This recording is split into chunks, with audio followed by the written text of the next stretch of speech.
Om Namo Bhagavate Vasudevaya.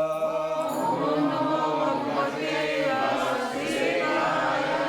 Om Namo Bhagavate Vasudevaya.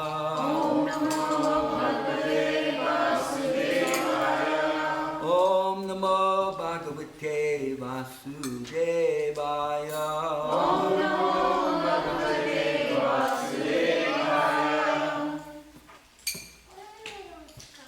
Srimad Bhagavad Gita.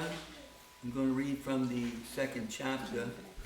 Let me first read the glorification from the Gita Mahatmyam of this chapter. It's in English, so please try to. It's just a story, so it shouldn't be hard to pay attention. Lord Vishnu said, "My dear Lakshmi, you have heard from me the glories of the first chapter of the Srimad Bhagavad Gita. Now please listen carefully as I tell you the glories of the second chapter. Once, in the south, in the town of Pundapur, a learned Brahmana by the name of Devasham lived. He was able to perform all kinds of fire sacrifices. He also knew the importance of receiving gifts, and by his activities, he managed to satisfy all of the Devas, but he was not happy and peaceful in his heart and mind. He had a desire to attain knowledge of the soul's relationship with the super soul, Paramatma. Toward this end, he would invite many yogis and tapasvis, render all kinds of service to them, and inquire from them about the absolute truth. In this way, he passed many years of his life. One day, while he was walking, he saw a yogi sitting cross-legged with his eyes fixed on the tip of his nose, totally absorbed in meditation. Devasham could perceive that this yogi was completely peaceful and without any material desires. Devasham, with the greatest respect and reverence, fell at the feet of the yogi and inquired from him how he could attain complete peace of mind. At that time, the yogi, who had complete knowledge of the Supreme Personality of Godhead, Lord Krishna, advised Devasham to go to the village of Snowpur and meet Mitravan, a goat herder, and take instructions in the science of God realization from him. After hearing this, Devasham again and again offered his respectful obeisances at the feet of the yogi and then left for Shopur. When he arrived there, he found on the northern side a beautiful forest where Mitravan lived. When he entered the forest, he saw Mitravan sitting on top of some rocks on the bank of a small river. Mitravan looked very beautifully and totally peaceful. And the forest, the wind was blowing very gently, and a beautiful aroma was emanating from every direction. The goats were peacefully moving here and there, totally unafraid. Some were seen to be sitting next to tigers and other ferocious animals. When Devasham saw this scene, his mind became peaceful, and he respectfully approached Mitravan, and sat close to him. Mitravan appeared to be fully absorbed in his meditation. After some time, Devasham inquired from him how he would be able to attain devotion to Lord Krishna. When Mitravan heard this question, for a moment he was lost in deep thought. Then he replied, "My dear learned Devasham, once long ago, I was in the forest looking after the goats when a very ferocious tiger attacked. All the goats ran here and there to save themselves. I also ran off due to fear of the tiger. From some distance I looked back and saw the tiger on the bank of the river, saw that the tiger on the bank of the river had caught one of my goats. At that time a strange and wonderful thing happened. The tiger lost all his anger and desire to eat my goat. Thereupon my goat asked the tiger, You have attained your food, so why are you not eating the meat of my body? You shall immediately kill me, and with great relish eat up my flesh. Why are you hesitating? The tiger said, my dear goat, since I have come to this place, all anger has left me. I have no hunger or thirst. The goat said, I also do not know why I feel so fearless and peaceful. What can be the reason for this? If you know, then kindly inform me. The tiger replied, I also do not know. Let us inquire from that person. When I saw this exchange between the tiger and goat, I became very much astonished. At that time, they approached me and inquired as to the reason. I noticed a monkey sitting on a branch of a nearby tree. I went with the two of them, and inquired from the monkey. With great respect, the monkey said, listen, I will tell you a very old story. In this forest, just in front of you, there is a very large temple in which Lord Brahma installed a Shiva Linga. Long ago, a learned sage named Sukama, who had performed many austerities, lived there. Daily he would bring flowers from the forest and water from the river and worship Lord Shiva. In this way, he was living there for many years. When one day a sage arrived. At that time, Sukama brought fruits and water and fed the sage. After the sage had eaten and rested, Sukama said that he was living there, performing austerities and worship, only to obtain knowledge of Lord Krishna. But the results of his austerity had been attained today by coming in contact with him, the sage. When the sage heard the words of Sukama, which were full of submission, he became greatly pleased. And he wrote the second chapter of the Srimad Bhagavad Gita on a stone. He instructed Sukama to daily read those verses and told him by doing so, he would quickly attain his goal. After having spoken thus, the sage disappeared from that place while Sukama was looking on. After that, following the instructions of the sage, Sukama recited those verses daily for the rest of his life. Quickly, he attained a complete knowledge of Lord Krishna. And from the day he started reciting those verses, he felt no more hunger or thirst. And due to his austerities and devotion performed at this place, anyone who visits here does not feel the pains of hunger and thirst, and immediately attains complete peace. Mitravan said, my dear Devasham, after the monkey had finished telling us that wonderful story, I, along with the tiger and goat, went to that temple. There we found the second chapter of the Srimad Bhagavad Gita written on a stone. And we started to recite those verses daily. And that way, we very soon were able to attain devotion to Lord Krishna. My dear Brahmana, if you also start reciting the verses of the second chapter of the Srimad Bhagavad Gita, you will quickly attain the mercy of Lord Krishna. Lord Vishnu said, my dear Lakshmi, in this way Devasham attained knowledge from Mitravan. And after worshipping that great soul, he returned to Pandapur and daily recited the second chapter. He would also recite it to anyone who visited Pandapur. In this way, Devasham attained the lotus feet of Lord Krishna. My dear Lakshmi, these are the glories of the second chapter of the Srimad Bhagavad Gita. So I had chosen one verse I want to read, but I'll probably read a few with it. It's from where Lord Krishna first starts instructing Arjuna, beginning with the 11th verse. Sri Bhagavan Uvacha Asokyan Avasochastvam Pragyan Vadam Chabasase Gatashun Agatasum Cha Nanu Sochanti Pandita. The Supreme Personality of Godhead said, while speaking learned words, you are mourning for what is not worthy of grief.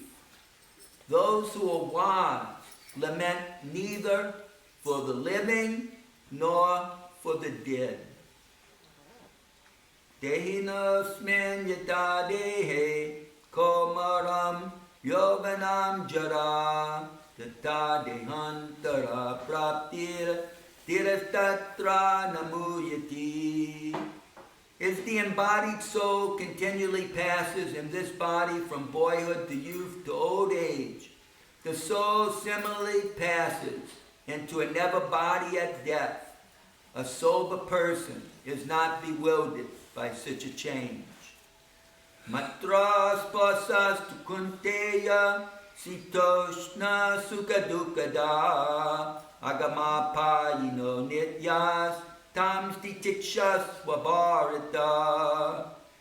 O son of Kunti, the non-permanent appearance of happiness and distress and their disappearance in due course are like the appearance and disappearance of winter and summer seasons. They arise from sense perception, O Skarna Bharta, and one must learn to tolerate them without being disturbed.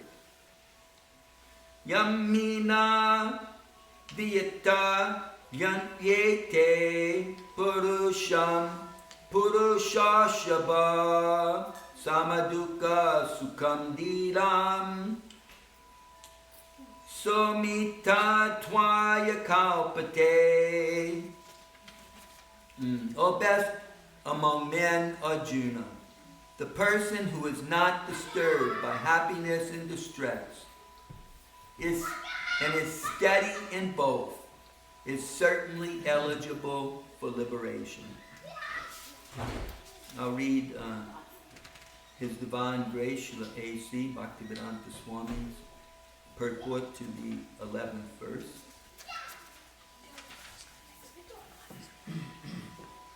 The Lord at once took the position of the teacher and chastised the student, calling him indirectly a fool. The Lord said, "You are talking like a learned man, but you do not know that one who is learned, one who knows that the body, one who knows what is body and what is soul, does not lament for any stage of the bodies, neither in the living nor in the dead condition," unquote, is explained in later chapters. It will be clear that knowledge means to know matter and spirit and the controller of both. Arjuna argued that religious principles should be given more importance than politics or sociology. But he did not know that knowledge of matter, soul, and the Supreme is even more important than religious formalities.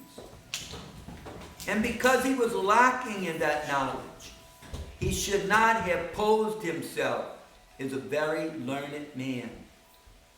If he did not happen to be a very learned man, he was consequently lamenting for something which was unworthy of lamentation. The body is born and is destined to be vanquished today or tomorrow. Therefore, the body is not as important as the soul. One who knows this is actually learned, and for him there is no cause for lamentation, regardless of the condition of the material body.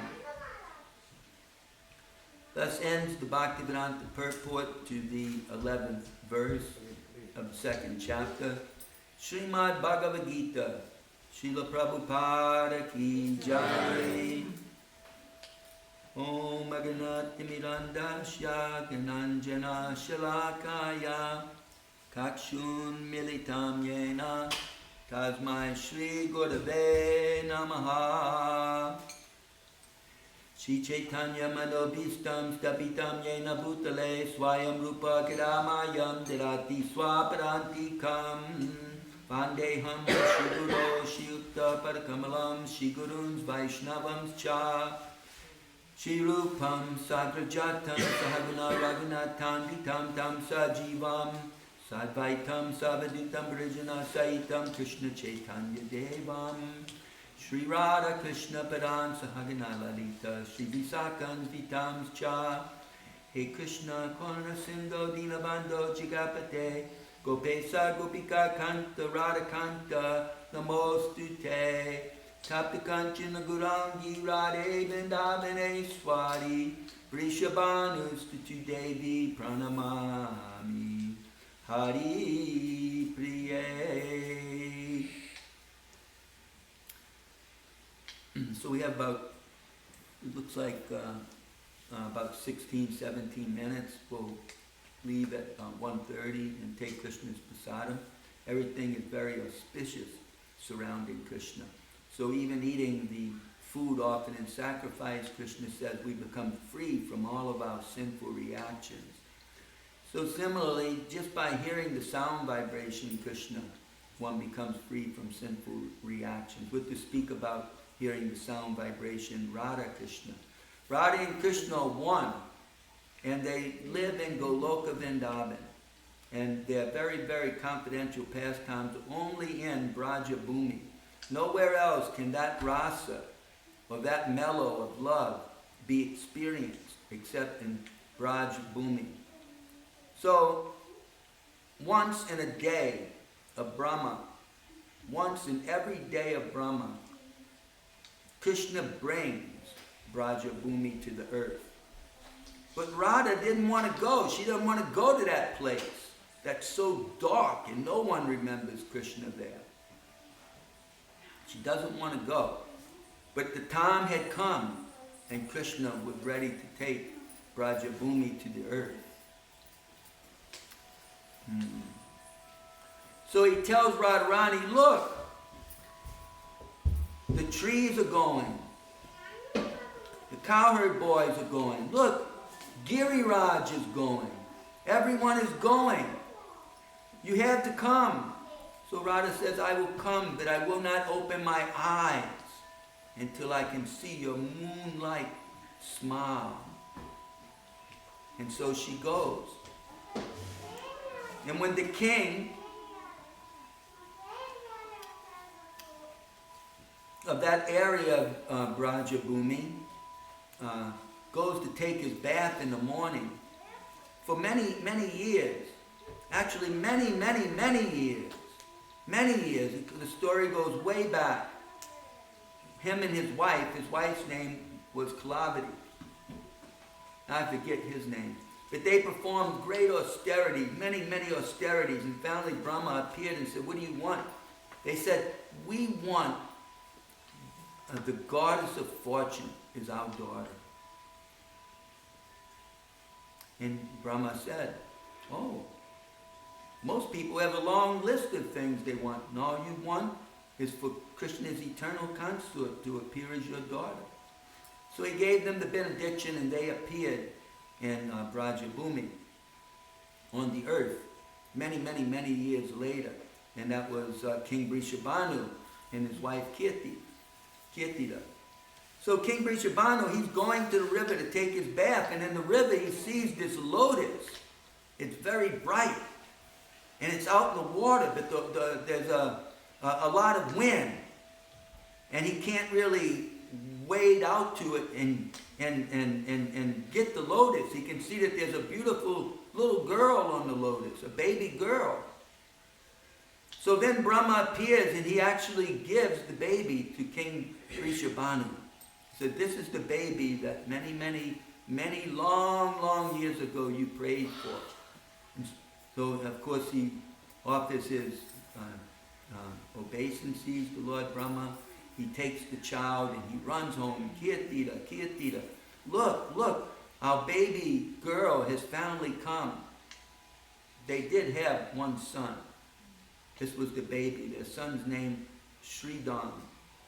And then they had this baby girl. They always wanted that baby girl, and finally they got the baby girl. And she was so beautiful. Everything was beautiful about her, except her eyes were tightly shut, and they thought she was blind. So they thought, oh well, at least we got our baby girl. She's so beautiful anyway. It doesn't matter that she's blind. And then sometimes Narada Muni appears. And Narada Muni, he says, oh, let me see your children. He says, I see that you have some children. I'd like to see your children. This is after King Vrishabhanu. He sits him on his throne. He washes his lotus feet. He offers him some dakshin and puja. And then he inquires, how may I serve you?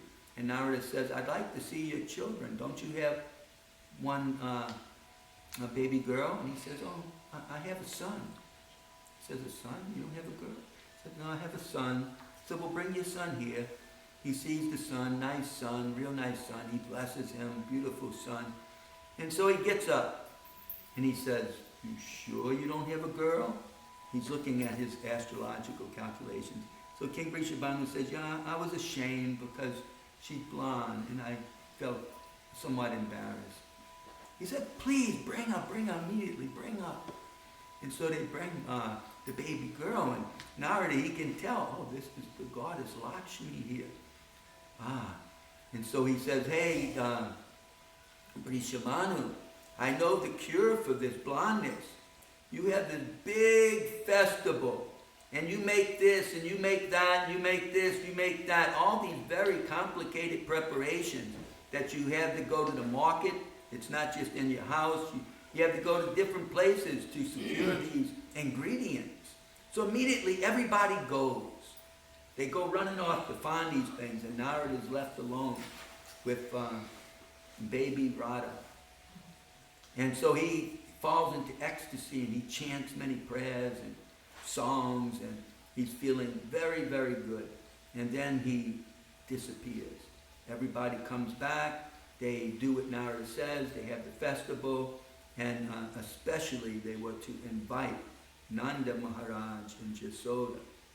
So 1 year and 12 days, something like that, has passed since Krishna has appeared in their house. And so they all come and everybody's talking. King Vrishabhanu is talking to Nanda Maharaj, and his wife is talking to Jasoda, and all the people, there's a lot of commotion. And the baby's sitting in her basket. And there's Krishna. He's just crawling around, having a good time, and then he spots that basket. So he crawls over to the basket, and he grabs onto the side, and he looks over. And immediately, baby Radha, she can smell him. This is Krishna. He has sandalwood paste on him, and he has some a guru and camphor, all these things, so she can smell her Lord. And so immediately she opens her eyes. And there she looks directly into the eyes of Krishna. And Krishna looks directly into her eyes.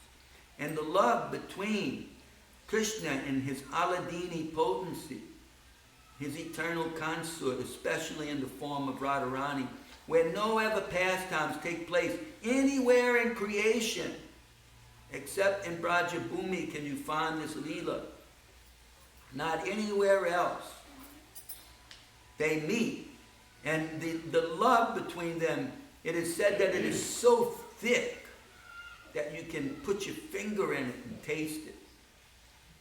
So when finally everybody, they hear the joy going on between Krishna and Radharani, and when they look, they see the baby's eyes have opened. And so that begins the Leela here on earth between Krishna and Radharani. So this Krishna and Radha,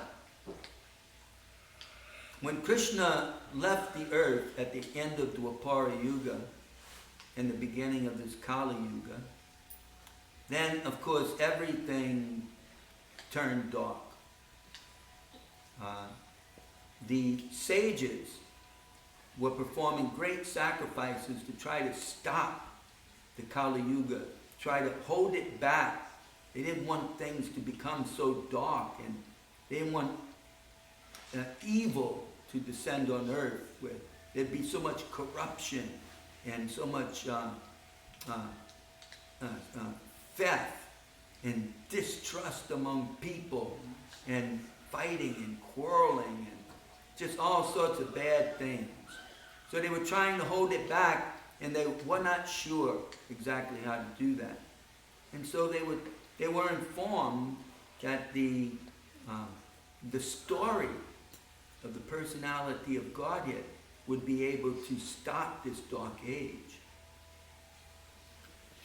So, and that story is dictated in the between Sukadev Goswami and King Parikshit. While King Parikshit is fasting until his death on the bank of the Ganges. So in that story we learn of Radha and Krishna's pastime. And the most wonderful thing is that this story becomes forgotten. You know, Krishna was on the earth. Krishna taught Arjuna. You know, Arjuna was put into Yoga Maya, into perplexity. You know, he forgot everything about his spiritual life, practically speaking. He could only act like an ordinary person. He somehow ever forgot his dharma. He, after so many years of expecting that the Kauravas were going to force them into a fight, somehow ever he had become somewhat cowardly, which was extremely completely unusual for Arjuna. This was not Arjuna's character, it's the character of an ordinary person. Arjuna's a great chivalrous warrior like none ever on the face of the earth. Comparable to Lord Ram, practically speaking. So how is this possible? But this is the Lord's Yoga Maya. So in that condition, Krishna is explaining to him this Bhagavad Gita. And at the end of the Gita, Krishna says, don't worry about anything. Just surrender to me, and I will help you. I will help you. You just surrender to me. Think of me and be my devotee. And worship me and offer your dandavat to me. So, but this had become forgotten. You know, everybody was performing meditation and doing puja, wanting to become Brahman, wanting to become the all-pervasive truth beyond the material creation. Everything had become forgotten, practically speaking, about bhakti or love for Krishna. Instead, everybody was wanting to replace Krishna, become Krishna themselves.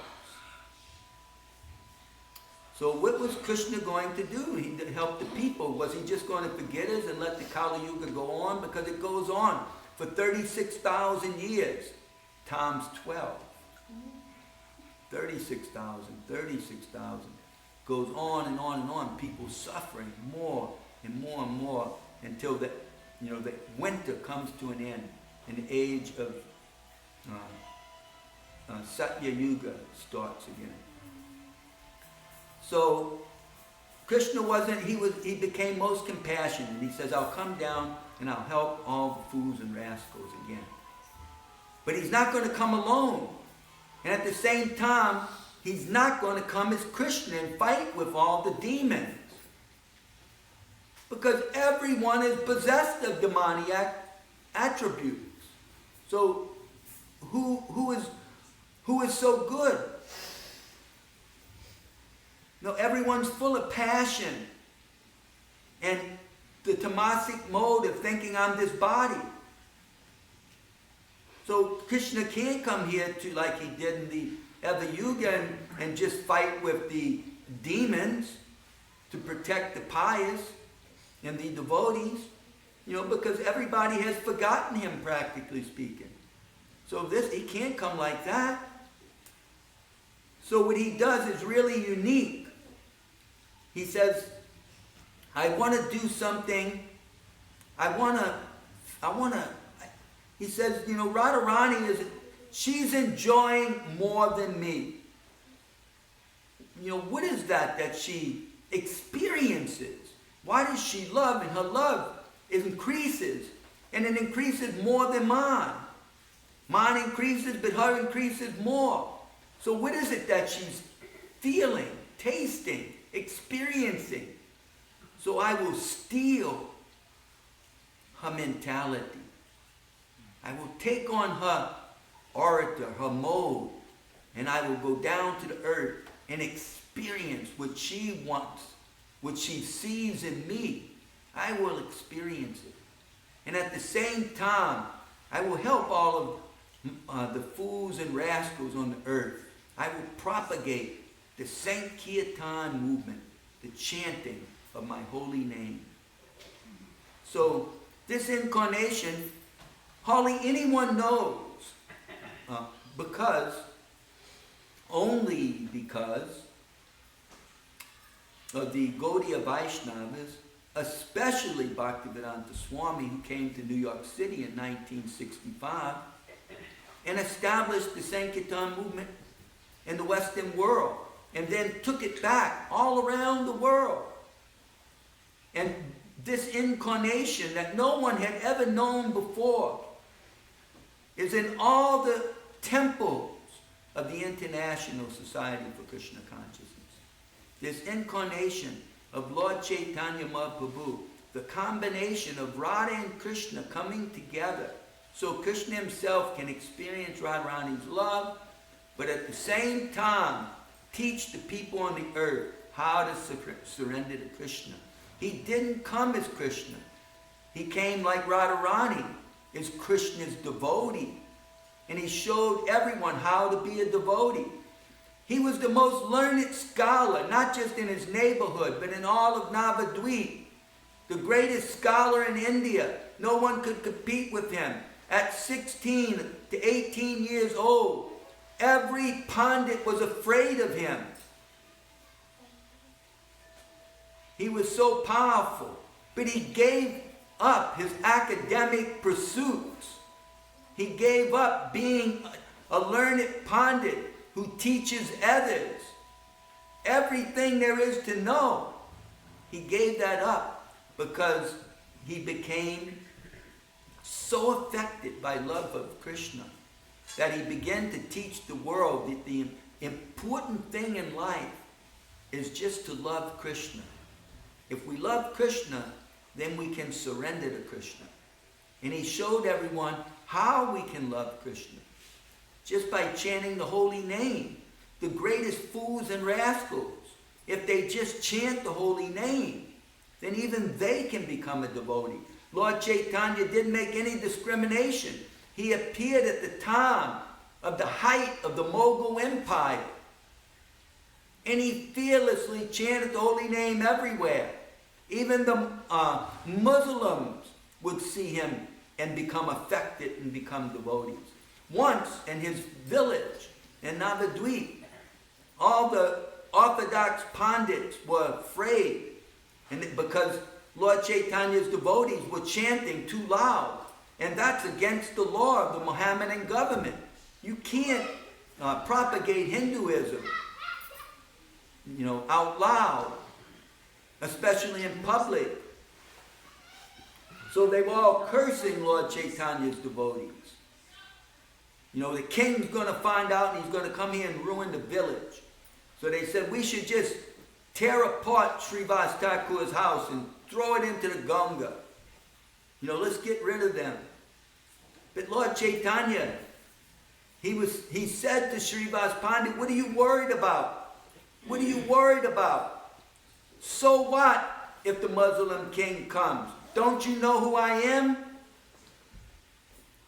I will simply tell him that you bring all of your mullahs here, all of your priests here, and then we'll hear from your scripture, and let's see who develops love for Allah.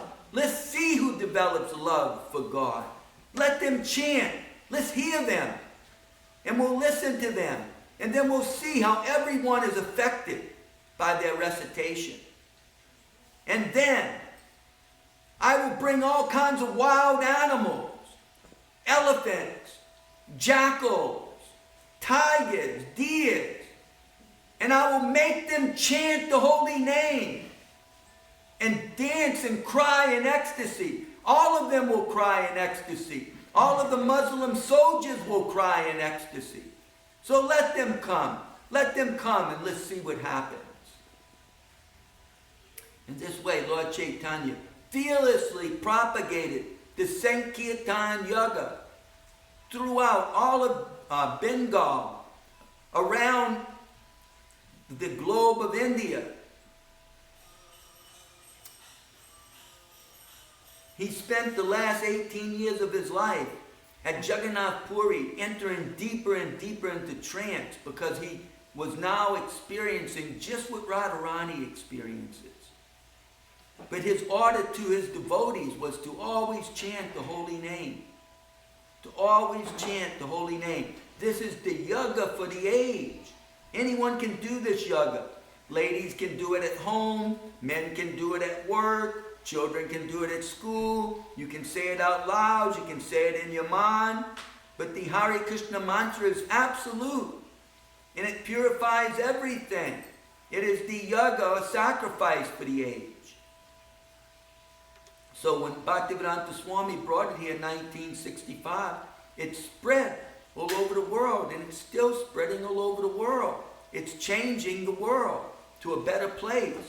Just go back to 1950, 1960. Remember what kind of place it was. And look at it now. It's much better, but it will get better. It may seem slow, but it will get better and better because that's the prophecy of Lord Chaitanya. This movement will create Satya Yuga again. But when it leaves the earth after 10,000 years, Kali will get to experience all of his adharma or irreligiousness. And the earth will again become a very dark place until the Satya Yuga comes. So this is our chance. Our chance to bring an end to our misery. We can stop all of the misery in the world just by chanting Hare Krishna. So I went a little bit over time. We have to stop here. So let's not forget to chant Hare Krishna. It's a sacrifice. It's not just a song that we sing for our pleasure. It's not just music.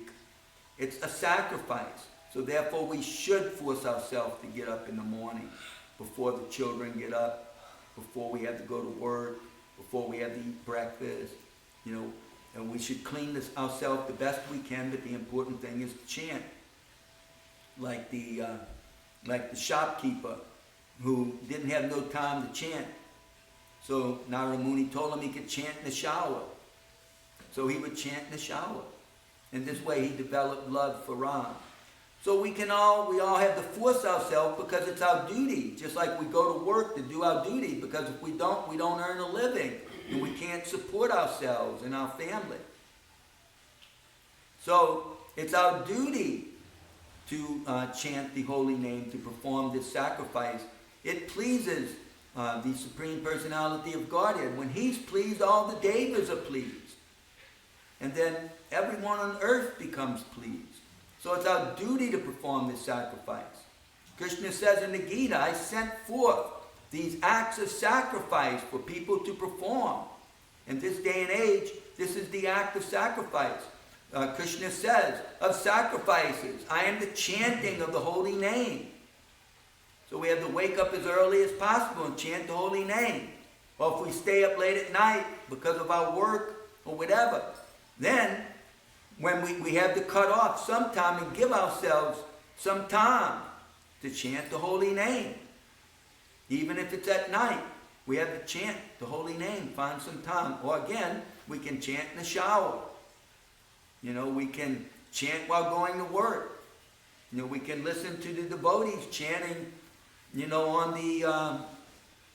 on the way that we listen.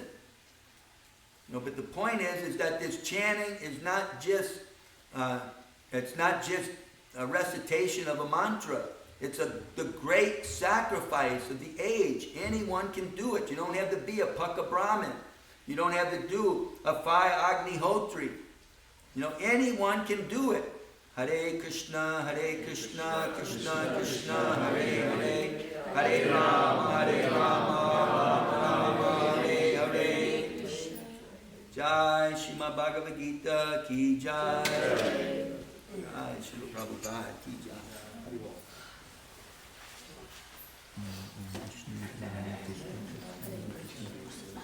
Srimate Bhakti Vedanta Swami